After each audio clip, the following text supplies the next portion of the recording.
আমার হাতে যে জিনিসটা দেখতে পাচ্ছেন এটা খুবই ইন্টারেস্টিং একটা জিনিস। এটা হচ্ছে একটা পোর্টেবল রিমোট কন্ট্রোলার। ওই যে টয় কারের মধ্যে এই ধরনের রিমোটগুলো থাকে। এখানে 4টা বাটন আছে, 4টা বাটন প্রেস করলে এখানে বিভিন্ন কাজ করানো যায়। সাপোজ আমার এখানে এই যে 2টা এলইডি দেখতে পাচ্ছেন, এই 2টা এলইডির আমি ফ্রন্ট প্রেস করলে একটা এলইডি জ্বলবে, ব্যাক প্রেস করলে আরেকটা এলইডি জ্বলবে। আমি দেখাই, এই যে ব্লু এলইডি জ্বলতেছে এবং ব্যাক প্রেস করলে রেড এলইডি জ্বলতেছে।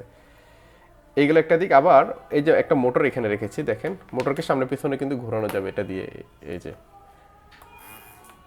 আচ্ছা এটার স্পিড অনেক বেশি, এই জন্য হয়তো আপনাদের বুঝতে অসুবিধা হচ্ছে। এই যে মোটরকেও কিন্তু দুই দিকে ঘোরানো যাচ্ছে এটা ব্যবহার করে। তো জিনিসটা খুবই কাজের। এটা নিয়ে আমি একটা ভিডিও বানাচ্ছি, আপনাদেরকে ভিডিওটা খুব শীঘ্রই দিব, এটা কিভাবে ব্যবহার করতে হয় সে বিষয়ে। আমাদের ইউটিউব চ্যানেল এবং ফেসবুক পেজে ভিডিওটা পেয়ে যাবেন। আমাদের পেজে এবং চ্যানেলে আপনারা চোখ রাখতে পারেন।